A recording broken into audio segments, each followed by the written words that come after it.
Ethan Sterling walked into the Grand Diamond Gala with a smirk on his face and a mistress on his arm, convinced he was the smartest man in the room.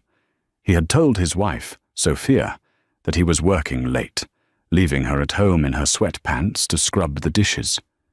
He thought Sophia was just a simple, boring housewife who knew nothing of his high society ambitions. He was wrong. Dead wrong.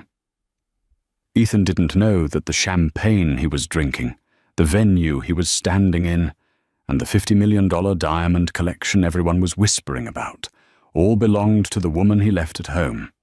And tonight, she wasn't washing dishes. She was coming to collect a debt. The reflection in the floor-to-ceiling mirror of the penthouse bedroom showed a man who believed he had conquered the world. Ethan Sterling adjusted the cuffs of his bespoke Brioni suit, the fabric shimmering slightly under the recessed lighting. He turned his head, admiring the sharp jawline that had charmed investors and the cold blue eyes that he believed intimidated his rivals.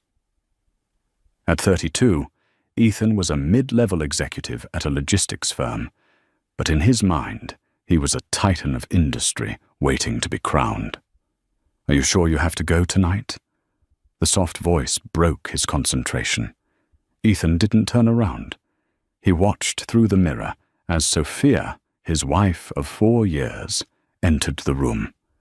She was holding a basket of laundry, her hair pulled back in a messy bun, wearing an oversized grey t-shirt that had seen better days. She looked tired, plain.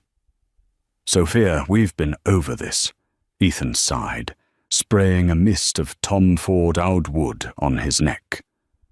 "It's a networking event for the firm. Boring, stuffy, old men talking about supply chains. You'd hate it. Besides, you said you wanted to catch up on your reading." Sophia set the basket down. "I know, Ethan, it's our anniversary on Sunday. I thought maybe we could start the weekend early. Just the two of us." Ethan finally turned, flashing that practiced, patronizing smile he reserved just for her. He walked over and kissed her forehead, careful not to let his expensive suit touch her laundry basket. "I'm doing this for us, Sophie. For our future. I land this account with the Harrington Group tonight, and I'm looking at a VP spot. That means a summer house in the Hamptons. That means the life you deserve." Sophia looked down, her eyelashes fluttering. "I have the life I want, Ethan. I just want my husband." "Don't be needy," he snapped, his mask slipping for a fraction of a second before he smoothed it over. "I'll be late. Don't wait up." He grabbed his platinum Amex and his car keys off the dresser. He didn't notice the way Sophia's eyes lingered on the invitation peeking out of his inner pocket. It was embossed with silver leaf and featured a singular crest, a lion holding a diamond. As the heavy oak door slammed shut, the silence of the penthouse was deafening. Sophia stood there for a moment, the meek housewife demeanor evaporating from her posture like mist in the sun. She straightened her back. Her eyes, previously dull and submissive, sharpened into a gaze of terrified steel. She walked over to the window, watching Ethan's black Porsche Panamera peel out of the driveway. "Harrington Group," she whispered to the empty room. A small, cold smile touched her lips. "You're going to try to pitch to the Harrington Group? Good luck, Ethan." She pulled a phone from the pocket of her sweatpants. Not the cracked iPhone 11 she let Ethan see, but a sleek, encrypted Vertu device. She dialed a single number. "It's Sophia," she said, her voice commanding and crisp. "Prepare the car, and tell security to be on high alert. I'm coming to the gala, and I'm wearing the Midnight Star." Ethan's mood soared as he drove away from the suburbs and toward the glittering heart of the city. He loved the power of the Porsche, but he hated the anchor that was his domestic life. Sophia was safe. She was reliable. She was the woman who had supported him when he was a nobody, paying his rent while he finished his MBA. But now, Now she was just background noise. She didn't understand luxury. She didn't understand ambition. He pulled up to the curb of a luxury high-rise in the downtown district. A moment later, the passenger door opened, and the scent of Chanel No. 5, too much of it, filled the car. "Hey, baby," Chloe purred, sliding into the leather seat. Chloe Vane was everything Sophia wasn't. She was loud, she was flashy, and she was expensive. She wore a red dress that was cut aggressively low, clinging to her curves like a second skin. Her jewelry was gold and chunky, flashy, but if you knew what to look for, you could tell the diamonds were cubic zirconia. But Ethan didn't know what to look for. He just saw the shine. "You look incredible," Ethan said, placing a hand on her thigh as he merged back into traffic. "I better," Chloe laughed, checking her makeup in the visor mirror. "This dress cost a fortune. You're lucky I'm letting you show me off. So, where is this thing again?" "The Ritz?" "Better," Ethan said, puffing his chest out. "The Kensington Hall. It's the Diamond Gala, Chloe. Tickets are $5,000 a pop, the most exclusive event of the decade. Everyone who is anyone will be there. Elon's people, the Vanderbilts, the heirs to the LVMH fortune." "Kensington Hall?" Chloe wrinkled her nose. "Never heard of it." "That's because it's old money, babe. Real money. The Kensington family owns half the real estate in London and New York, but they're ghosts. No one sees them. Rumor has it the last surviving heir is a recluse. But tonight, they're opening the vault for charity." Ethan felt a surge of adrenaline. This was his arena. He was going to walk in there, dazzle the elites with his charm, introduce Chloe as his fiancée or business partner. He hadn't decided which lie was better yet, and close the deal of a lifetime. He didn't realize that the invitation in his pocket wasn't sent to him because of his business acumen. It was sent because the head of the guest list had been instructed to ensure Mr. Sterling had a front row seat to his own funeral. They arrived at the venue. The Kensington Hall was a fortress of limestone and marble, bathed in golden floodlights. A red carpet stretched up the massive steps, flanked by velvet ropes and stoic security guards wearing earpieces. Paparazzi were screaming names, flashbulbs popping like lightning storms. Ethan handed the keys to the valet, a young man who looked at the Porsche with a bored expression, having just parked 3 Rolls-Royces and a Bugatti. "Ready?" Ethan asked, offering his arm to Chloe. "Born ready," she grinned, adjusting her dress to show more leg. As they stepped onto the carpet, Ethan waited for the cameras to turn toward him. He paused, smiling, ready for the flash. But the cameras didn't flash. The photographers looked right through him, their lenses trained on an elderly couple behind him, the Duke and Duchess of Westminster. "Move along, sir," a security guard murmured, ushering Ethan forward. "You're blocking the entrance." Ethan's face flushed red. He grabbed Chloe's arm a little too tightly and hurried her inside. "Philistines," he muttered. "They don't know talent when they see it." "Oh, watch the merchandise," Chloe snapped, pulling her arm away. "It's fine, babe. Once we get inside, they'll all be looking at me." They passed through the massive mahogany doors and into the grand ballroom.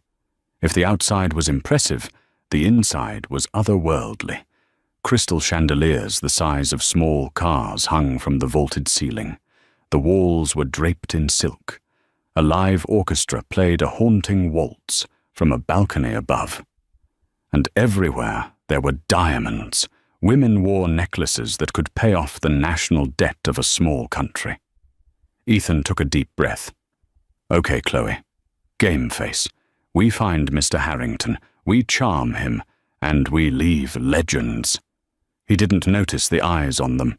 He didn't notice the way the older matrons whispered behind their fans, or the way the tuxedoed waiters exchanged subtle glances as he walked by. They weren't admiring him. They were waiting.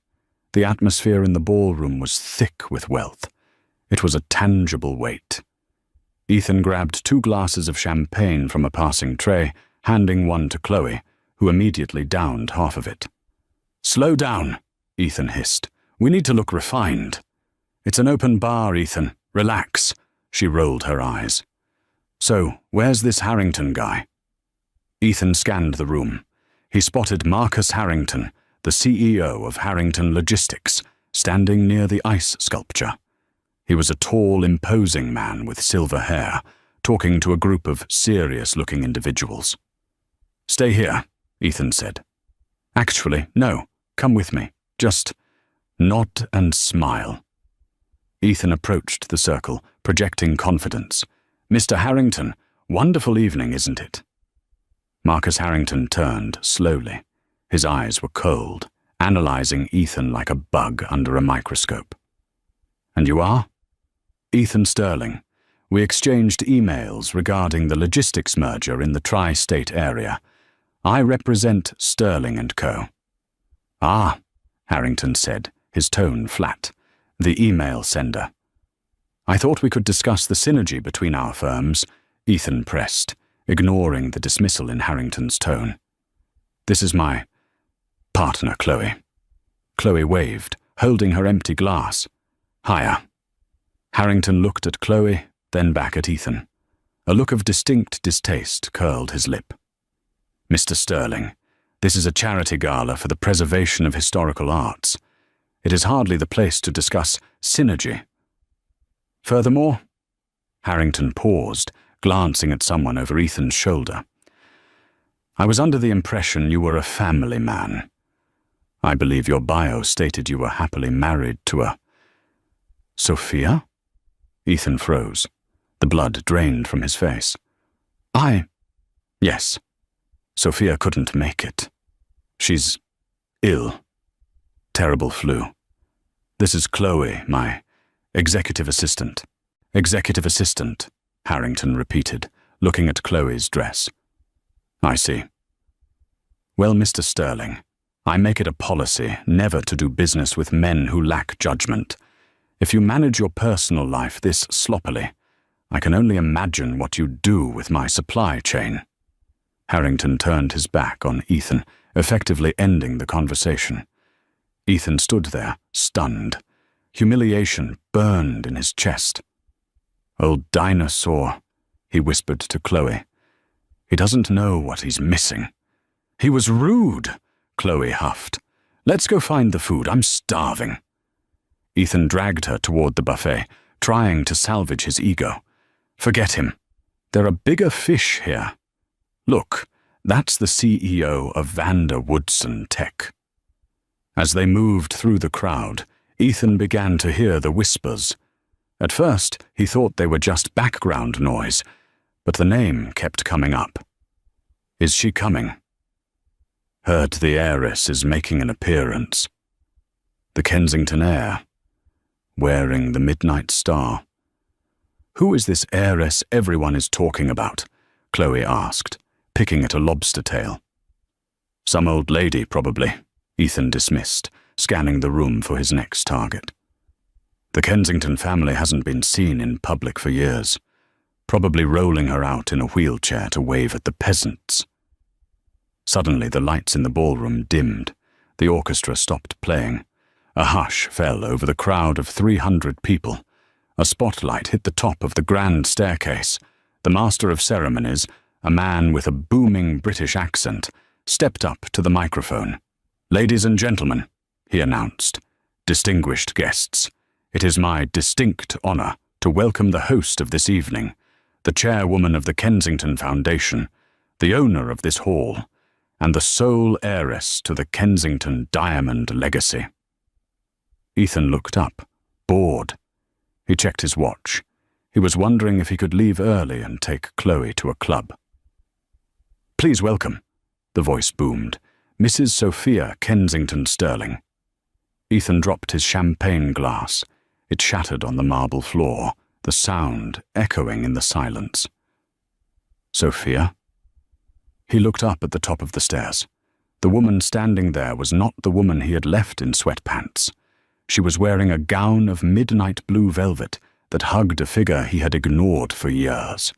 It was off the shoulder, elegant and regal. Her hair was cascading in Hollywood waves. Her makeup was sharp, accentuating fierce cheekbones. But it was what was around her neck that made the room gasp. The midnight star. A sapphire the size of a hen's egg, surrounded by 300 flawless white diamonds.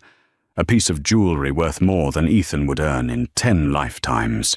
She stood tall, looking down at the crowd. Her eyes scanned the room, passing over billionaires and dukes, until they locked onto one specific spot near the buffet.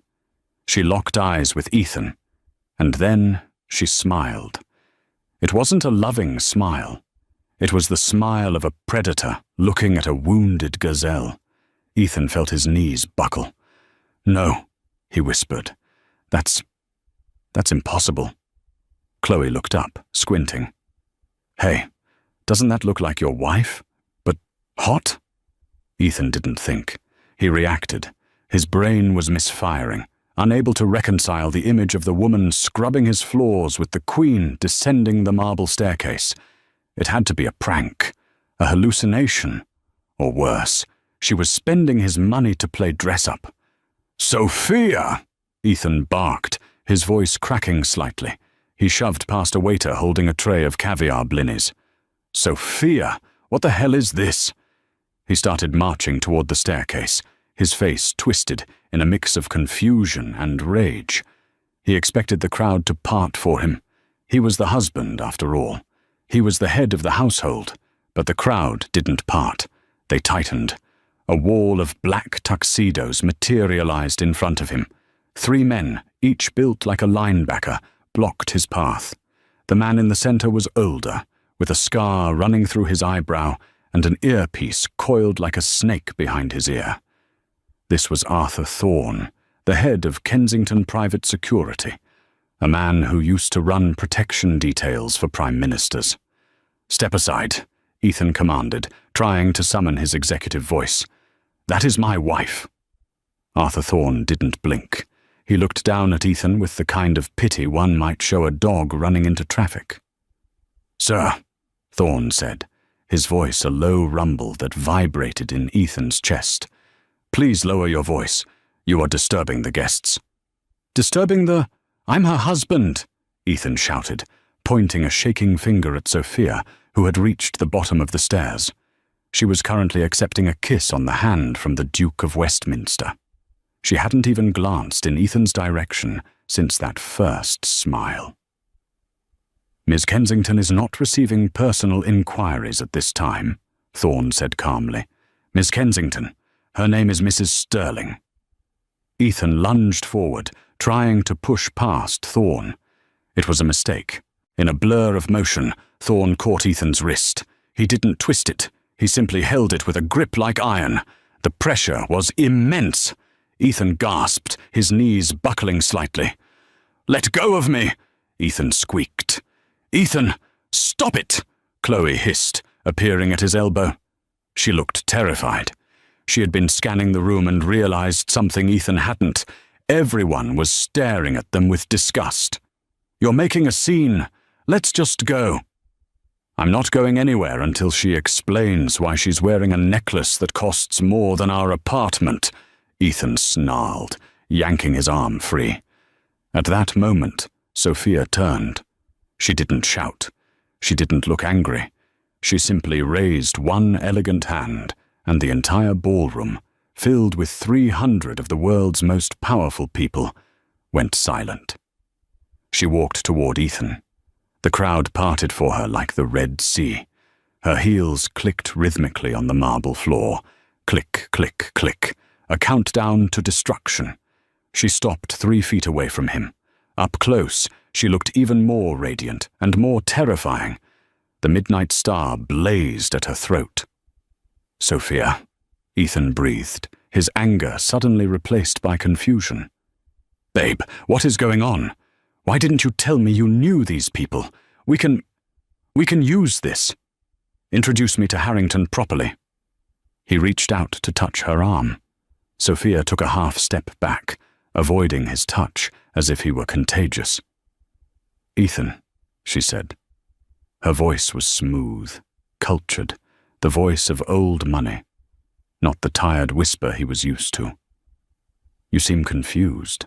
You told me you were going to a boring networking event for the firm. Yet here you are, at my gala." She shifted her gaze to Chloe. She looked the mistress up and down, analyzing the cheap fabric of her dress, the fake gold, the terrified expression. "And you brought a guest," Sophia noted dryly. "How charitable of you." She's my assistant," Ethan stammered, sweating profusely. Sophia laughed.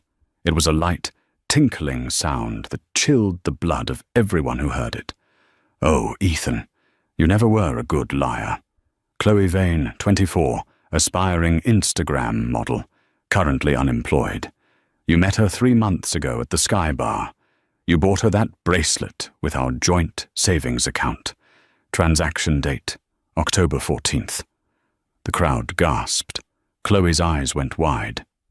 "How do you know that?" "I know everything," Sophia said softly. "I own the bank you bank with, Ethan." Ethan felt the room spinning. You own the bank?" "I own the holding company that owns the bank," Sophia corrected effortlessly. "And the logistics firm you work for. Kensington Global Ventures just acquired a 51% controlling stake this morning." Ethan's jaw dropped. You're my boss?" "Technically," Sophia mused, tapping her chin with a manicured finger. "I'm your boss's boss's boss. And I have to say, looking at your quarterly performance reviews, I'm not impressed." She turned her back on him and walked toward the microphone on the stage. Ethan tried to follow, but Thorne stepped in his way again. "Ladies and gentlemen," Sophia said into the mic, her voice booming through the hall. "Thank you for your patience. Tonight is about value. It is about recognizing what is precious and discarding what is fake." She looked directly at Ethan. "For 4 years, I lived a lie. I pretended to be a woman of no means because I wanted to be loved for who I was, not for the Kensington fortune. I wanted a partner who would build a life with me, brick by brick." She paused, letting the silence hang heavy. "Instead, I found a man who saw my simplicity as a weakness. A man who cheated, lied, and belittled me because he thought he was the prize. A man who brought his mistress to my house, to my event, thinking he was entering a world he could conquer." She gestured to the large screen behind her. Suddenly, a video began to play. It was footage from their penthouse living room. It was time-stamped 2 hours ago. It showed Ethan fixing his tie and sneering at Sophia's back. The audio was crystal clear. "I'm doing this for us, Sophie. Don't be needy." Then the video cut to the car ride, dashcam footage. "She's just background noise. She doesn't understand ambition." The crowd erupted in murmurs. "Disgraceful," Marcus Harrington whispered, loud enough for Ethan to hear. "Absolutely classless." Ethan stood frozen, watching his own arrogance played back on a 20-foot screen. He felt naked, stripped of every shred of dignity. "Tonight," Sophia continued, "I am making a donation. The Kensington Foundation is donating $50 million to the Women's Legal Defense Fund." Applause thundered through the room. "And," Sophia added, her eyes hardening, "I am also announcing a personal divestment. As of this moment, I have filed for divorce on the grounds of adultery, captured in 4K resolution." She snapped her fingers. "Security, please remove the trash. It's beginning to smell. The grip of iron." The command hung in the air like the blade of a guillotine. "Security, please remove the trash." For a heartbeat, Ethan Sterling thought he could laugh it off. He thought he could turn to the crowd, flash his signature charming smile, the one that had closed deals and seduced mistresses, and play it off as a lover's quarrel. He opened his mouth to speak, to say something witty, to reclaim the narrative. But before a sound could leave his throat, the air was sucked out of his personal space. Arthur Thorne moved with a speed that belied his size. The head of Kensington Security didn't grab Ethan by the collar like a bar bouncer. That would have been too crude for an event of this caliber. Instead, Thorne utilized a pressure point grip on Ethan's upper arm, clamping down on the tricep with a force that sent a jolt of paralyzing electricity down to Ethan's fingertips. "Walk," Thorne whispered. It wasn't a suggestion, it was a statement of physics. "Get your hands off me," Ethan gasped, his voice shrill and cracking, betraying the terror rising in his chest. "Do you know who I am? I am the husband of the hostess. I am a VIP. "You are a trespasser," Thorne corrected, his voice a low rumble that only Ethan could hear. "And you are making a scene." Ethan tried to plant his feet, to make a stand, but two other security operatives, men with necks as thick as tree trunks and eyes devoid of empathy, flanked him instantly. They created a moving wall, propelling him backward. As he was forced away from the stage, Ethan looked frantically around the room. He sought eye contact. He looked for allies. He looked for the men he had been drinking with just 20 minutes ago. He locked eyes with Marcus Harrington, the man whose approval he had so desperate craved. Harrington held a crystal flute of champagne. As Ethan was dragged past him, Harrington didn't look away. He simply took a sip of his drink, raised an eyebrow, and turned his back. It was a dismissal more painful than a slap. Ethan scanned the faces of the elite, the heiresses, the tech moguls, the politicians. He expected to see outrage on his behalf. He expected someone to shout, "Stop! That's a man of dignity." Instead, he saw amusement. He saw smartphones raised in the air, recording his demise. He saw women whispering behind their fans, their eyes dancing with the thrill of the scandal. He realized, with a sickening lurch of his stomach, that he wasn't a guest to them. He was the evening's entertainment. He was the court jester being fed to the lions. "Sophia!" Ethan screamed, twisting his neck back toward the staircase. "Sophia, stop this. We can talk about this at home. Don't do this to me." Far away, at the top of the marble steps, Sophia Kensington didn't even flinch. She was laughing at something the Duke of Westminster had said, her hand resting lightly on her diamond necklace, the midnight star. She looked radiant, unbothered, and completely unreachable. She had already forgotten him. The gauntlet. They reached the massive double doors of the ballroom. Thorne shoved them open, and the noise of the party was instantly cut off, replaced by the sterile, echoing silence of the grand lobby. But the silence didn't last. The lobby was the holding pen for the press. The paparazzi who hadn't been allowed inside were waiting like sharks, sensing blood in the water. They had been bored all night, snapping photos of arrivals. They were hungry for a story. And then the doors flew open, and Ethan Sterling was ejected. It was as if a grenade went off. Pop, pop, pop, pop, pop. The flashbulbs exploded in a blinding stroboscope of white light. It was disorienting, nauseating. Ethan threw his hands up to shield his face, blinking rapidly, spots dancing in his vision. "Mr. Sterling! Mr. Sterling! Over here! Is it true your wife is the sole heir to the Kensington estate? Did you bring a mistress to the Diamond Gala? How long have you been cheating, Ethan? Look this way, cheater. Give us a smile."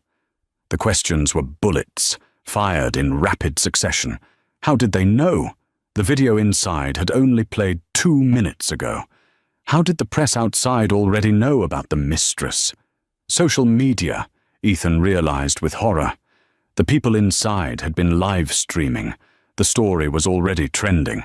He wasn't just being kicked out of a party. He was being kicked out of society, in real time, globally.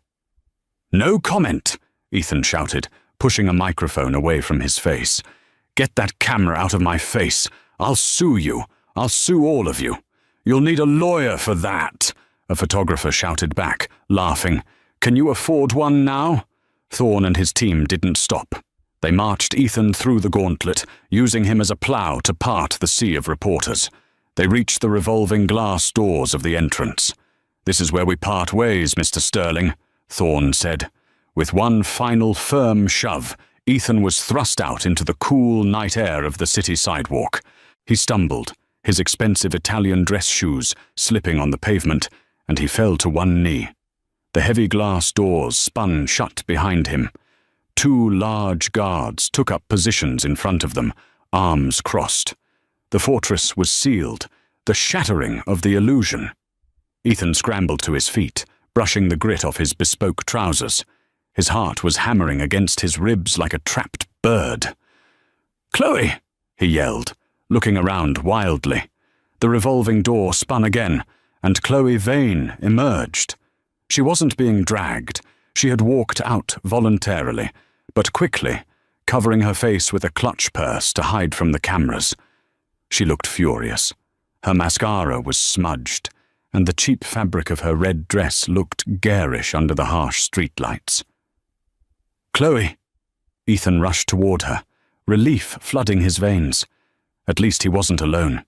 At least he had her. "Baby, thank God. Did you see that? Did you see what she did? She's insane. She's absolutely psychotic." Ethan reached for her, trying to pull her into a hug, needing the reassurance of her touch. Chloe shoved him away, hard. Ethan stumbled back, stunned. "Chloe! Don't touch me!" she hissed, her voice vibrating with venom. She wasn't looking at him with love. She was looking at him with pure, unadulterated loathing. "You are a liar, Ethan. A fraud." "Me?" Ethan blinked, confused. "She's the one who lied. She pretended to be poor for 4 years. She's worth billions, Chloe. Billions. And she hid it from me." "And you acted like you were somebody," Chloe screamed, not caring about the paparazzi snapping photos of their breakdown from 10 feet away. "You told me you were a top executive. You told me you were going to make partner. You told me you had money." "I do," Ethan pleaded. "I make good money. I have the penthouse, the car." "You have nothing," Chloe spat. "I saw the video, Ethan. I heard what she said. She owns your company. She owns your bank. You're just a middle manager with a credit card debt. You tricked me." "I tricked you?" Ethan felt a surge of anger. "I left my wife for you. I brought you here tonight to show you off. You brought me here to be humiliated." Chloe adjusted her strap, her eyes cold. "I'm 24, Ethan. I don't date project managers with baggage. I date winners. And you're the biggest loser in New York City right now." She pulled out her phone and tapped the screen. A sleek black Uber pulled up to the curb seconds later. "Chloe, wait," Ethan begged, grabbing the door handle before she could open it. "Don't leave me here. Not like this. We can figure this out. We can sue her. We'll be rich. I promise." Chloe looked at his hand on the door handle, then up at his face. She sneered. "Let go, Ethan. Before I call the police and tell them you're harassing me. I'm sure the press would love that headline." Ethan let go. He watched her slide into the back seat. She didn't look back. She was already typing on her phone, probably deleting her photos of him from Instagram. The car merged into traffic and disappeared, taking the last shred of his ego with it. The repossession of dignity. Ethan stood alone on the sidewalk. The adrenaline was fading, replaced by a cold, creeping dread. He needed to get out of here. He needed to go home, regroup, and call a lawyer. He needed his car. "Valet!" Ethan shouted, storming toward the valet stand. "My car. Now. The black Porsche Panamera. Ticket number 402. He slammed the ticket onto the podium. The valet was the same young man from earlier, the one Ethan had tossed his keys to without making eye contact. The young man looked at the ticket, then looked up at Ethan. His expression was unreadable. "One moment, sir," the valet said. He didn't run to get the car. Instead, he signaled to a man standing in the shadows near a tow truck parked just down the block. The man in the shadows stepped forward. He was wearing a grey jumpsuit and holding a clipboard. He looked tired and bored. "Ethan Sterling?" the man asked. "Yes, that's me. Who are you?" "Where is my car?" "I'm from Tri-State Asset Recovery," the man said, clicking a pen. "I'm here for the vehicle." "What?" Ethan laughed, a hysterical, bubbling sound. "You're joking. I leased that car. The payments are automatic." "Yeah, about that," the repo man said, glancing at his paperwork. "We got a flag on the account about 20 minutes ago. Payment default. And since the primary guarantor on the lease pulled their backing..." "The guarantor?" Ethan's blood ran cold.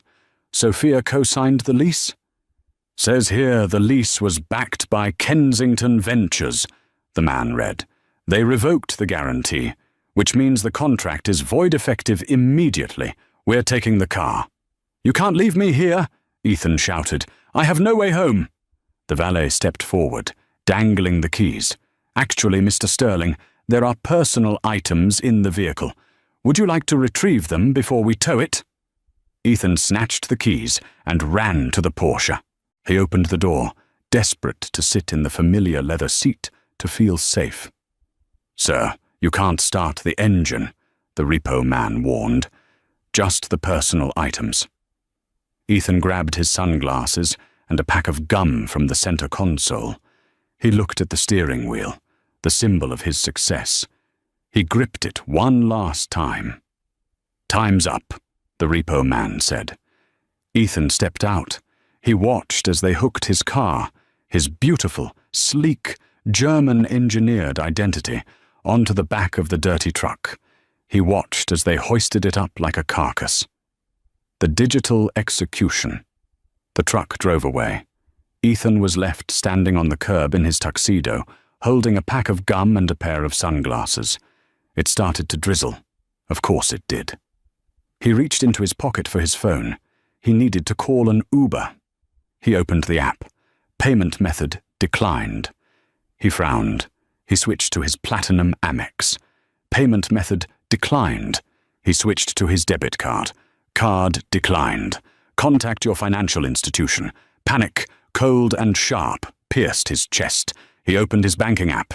He tried to log in. Access denied. Reason: account frozen, pursuant to court order. Docket 944-992B. Pending investigation for embezzlement and fraud. Embezzlement, Ethan whispered to the wet screen.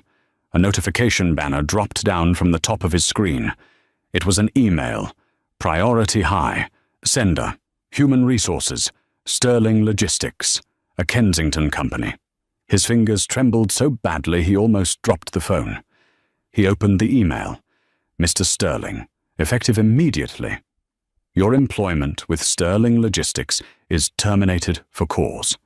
An internal audit has revealed significant discrepancies in your expense reporting over the last 24 fiscal months. Given the severity of the misconduct and the breach of our code of ethics, we have forwarded our findings to the district attorney's office. Security has already cleared your desk. Your personal effects have been mailed to your address on file. Do not attempt to enter the building. Your badge has been deactivated." Ethan stared at the words until they blurred. Terminated. Fraud. District Attorney. He looked up at the Kensington Hall. The lights were still blazing. He could hear the faint sound of the orchestra playing inside. He could imagine Sophia in there, raising a glass, surrounded by warmth, wealth, and power. She hadn't just divorced him. She hadn't just embarrassed him. She had erased him. Ethan looked down at his feet. The water was soaking through his socks. He had no car. He had no money. He had no job. He had no wife. He had no mistress. He didn't even have enough money for the subway. He began to walk. He walked away from the lights, away from the cameras, away from the life he thought he deserved. He walked into the dark, wet streets of the city, a man made of ash, dissolving in the rain. The silence of his phone in his pocket was deafening. It was the sound of a world that no longer had any use for Ethan Sterling. The legal slaughter. The unraveling of Ethan Sterling's life did not happen all at once. It wasn't a quick Band-Aid rip. It was a slow, surgical dismantling, performed by the most expensive lawyers in New York City. 3 days after the gala, Ethan sat in a conference room at Harrow, Thorne and Associates. The table was made of mahogany, long enough to land a small plane on. On one side sat Ethan, alone, wearing a rumpled suit he had retrieved from the dry cleaners because he could no longer access his penthouse closet.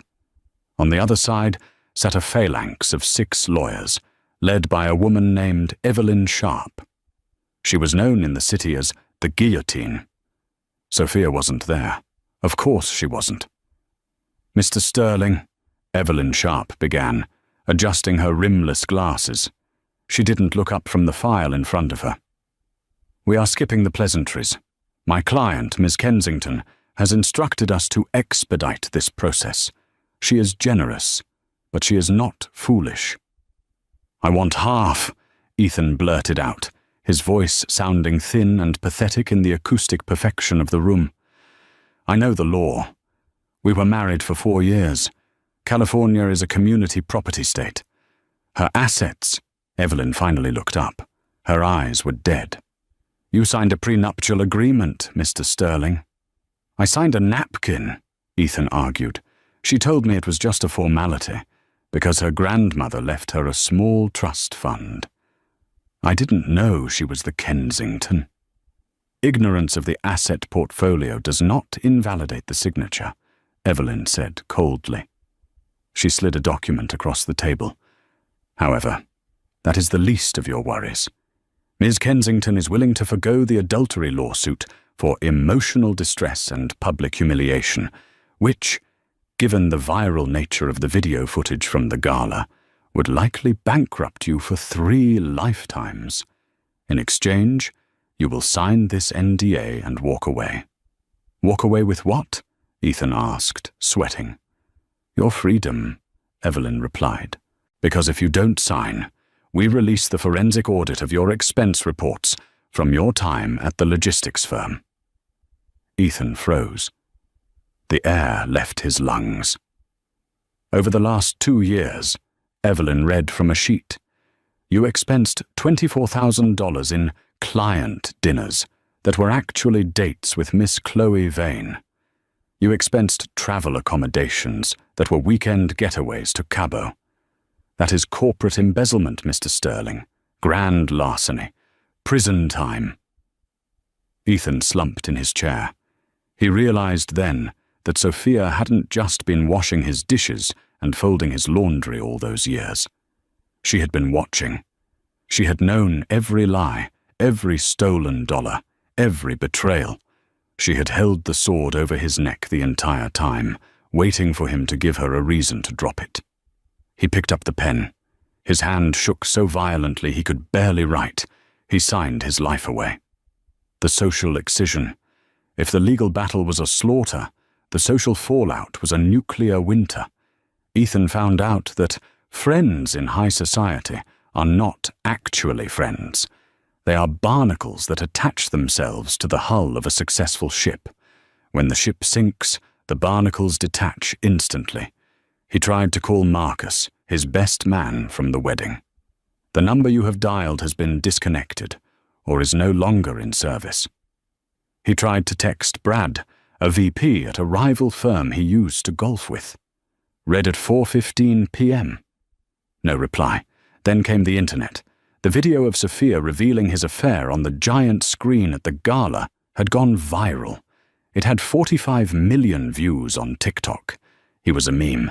They called him the Diamond Fumbler. There were remixes of his terrified face when Arthur Thorne grabbed his wrist. He couldn't walk down the street without someone pointing a phone at him.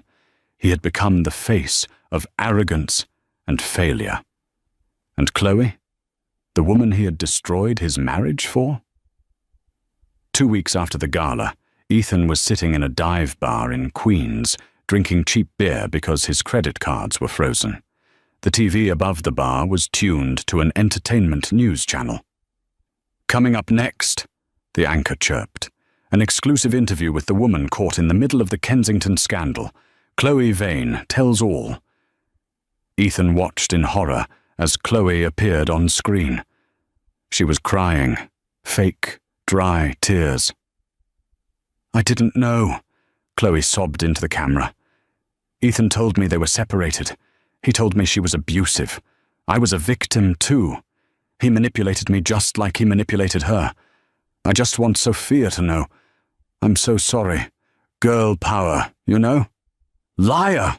Ethan screamed at the TV, throwing his beer coaster. The bartender glared at him. "Hey pal, keep it down or get out." Ethan looked around. No one cared. He wasn't a VP anymore. He was just a drunk guy in a cheap suit, shouting at a television. The descent. 3 months later, the money was gone. The severance he got from his job was non-existent due to the embezzlement cause. The Porsche was repossessed. The lease on the penthouse was terminated. Ethan Sterling, the man who used to critique the thread count of his Egyptian cotton sheets, was now living in a basement apartment in the Bronx. The ceiling had water stains that looked like maps of countries that didn't exist. The radiator clanked like a dying engine. He had 2 roommates, a college student who played techno music until 4 a.m., and a guy named Rico who kept a pet python in a glass tank in the living room. Ethan sat on his futon, staring at his laptop. He had applied to 200 jobs. "Dear Mr. Sterling, while your background is impressive, we have decided to move forward with other candidates. Dear Mr. Sterling, at this time, we feel your values do not align with our corporate culture." The Kensington reach was infinite. Sophia didn't have to blacklist him explicitly. She didn't have to make a single phone call. The name Sterling was radioactive. No reputable company wanted to hire the man who tried to humiliate the most powerful heiress in New York. He was a liability. He sold his Rolex. The pawn shop guy laughed at him. "It's a replica, buddy. Good quality, but fake movement. Worth maybe $200. Ethan had paid $5,000 for it from a connection in the city. Another layer of his fake life peeling away. He took the $200. He needed it for groceries. The bottom 6 months later. The rain in November was cold, the kind that seeped into your bones and stayed there. Ethan pulled the collar of his jacket up. It wasn't the cashmere coat he used to wear. It was a stiff, synthetic parka he bought at a thrift store. He checked his reflection in a shop window. He looked 10 years older. His face was gaunt, his eyes hollowed out by insomnia and regret. The arrogance that had fueled him for a decade had burned out, leaving only a pile of ash. He walked into the Daily Grind, a high-volume coffee franchise in the financial district. He wasn't there for a latte. He punched in his code at the employee entrance. "You're late, Sterling," the shift manager barked. The manager was 22 years old, with a nose ring and a power trip. "One more strike and you're out. Get on the espresso machine. Rush hour starts in 10. "Yes, sir," Ethan muttered. He tied on the green apron. The smell of burnt milk made him nauseous. For the next 4 hours, Ethan was a machine. Steam, pour, cap. Steam, pour, cap. He served men in suits who looked exactly like he used to. He saw the way they looked at him, or rather, the way they didn't look at him. To them, he was part of the machinery, a servant. "Hey," a customer snapped, tapping a credit card on the counter. "I ordered almond milk. This is oat. Are you deaf or just stupid?" Ethan looked up. The customer was a young executive, wearing a Breitling watch and a smug grin. A year ago, Ethan would have fired a man like this for incompetence. A year ago, Ethan would have destroyed him. "I'm sorry," Ethan said, his voice cracking. "I'll remake it." "Yeah, you will. And hurry up. I have a meeting at Kensington Tower." The name hit Ethan like a physical blow. Kensington Tower. The new headquarters Sophia had built. He made the coffee. His hands were shaking. He handed it over. "Keep the change," the man sneered, dropping a dime into the tip jar. The encounter. It was 6 p.m. when Ethan's shift ended. He walked out the back door, into the alleyway, emptying the trash bags into the dumpster. He wiped the sweat from his forehead and walked around to the front of the building to catch the subway. Traffic was stopped. A motorcade was moving slowly down the street. Black SUVs with tinted windows, flanked by police motorcycles. Ethan stopped on the sidewalk. A crowd had gathered. "Who is it?" someone asked. "It's her," a woman whispered reverently. "It's the Queen of New York." The motorcade came to a halt right in front of the coffee shop. The traffic light had turned red, trapping the lead vehicle, a custom Rolls-Royce Phantom, painted a deep midnight blue. Ethan stood 10 feet away. He was frozen. He knew that car. He had seen the designs for it on Sophia's desk years ago, back when he thought she was sketching dream cars she could never afford. The back window of the Rolls-Royce hummed down silently. Ethan's heart hammered against his ribs. "She's going to see me," he thought. "She's going to see me in this apron, smelling like old milk, standing in the rain." He wanted to run. He wanted to hide. But he couldn't move. The window lowered completely. Sophia sat inside. She was wearing a cream-colored business suit, looking through a stack of documents. She looked peaceful. The tension that used to line her eyes when they were married, the constant worry of pleasing him, of walking on eggshells, was gone. She looked younger, vibrant, powerful. Sitting next to her was a man. He wasn't a model. He wasn't particularly handsome in the classic sense. He had kind eyes and was reading a book, holding Sophia's hand, absent-mindedly as she worked. Sophia looked up from her papers. She looked out the window. Her gaze swept over the sidewalk. It swept over the tourists, the businessmen, the street vendors. And then, for 1 second, her eyes locked onto Ethan. Ethan held his breath. He waited for the anger. He waited for the smug smile she had given him at the gala. He waited for the recognition. But it never came. Sophia's eyes slid past him without a flicker of recognition. She didn't see her ex-husband. She didn't see the man who had broken her heart. She saw a barista in a green apron. She saw a stranger. She turned back to the man next to her, smiled a genuine, warm smile. A smile Ethan realized he had never actually earned, and the window rolled back up. The light turned green. The car pulled away, disappearing into the canyon of steel and glass. The realization. Ethan stood there for a long time, rain dripping off his nose. That was the true punishment. If she had hated him, it would have meant he still mattered.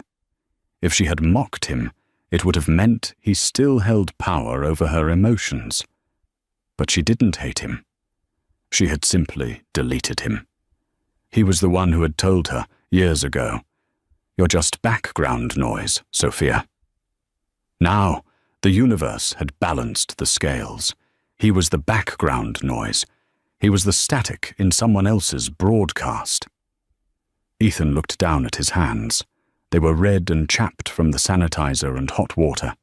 He looked at the dime the rude customer had thrown in his tip jar.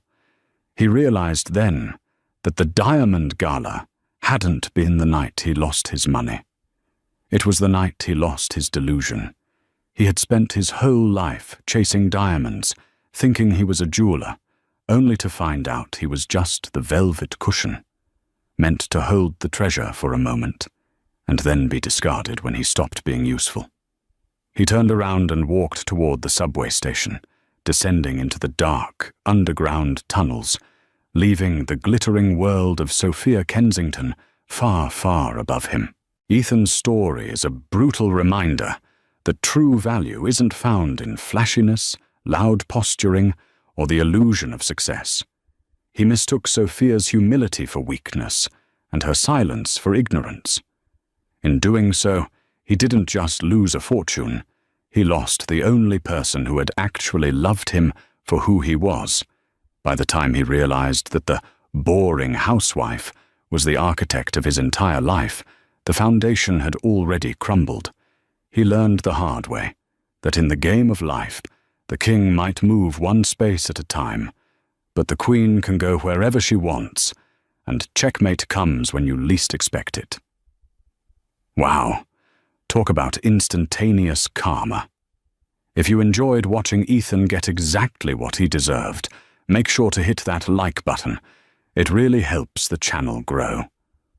What would you do if you found out your partner was secretly a billionaire? Let me know in the comments below. And don't forget to subscribe and ring the bell so you never miss the next story of betrayal and revenge. Thanks for watching.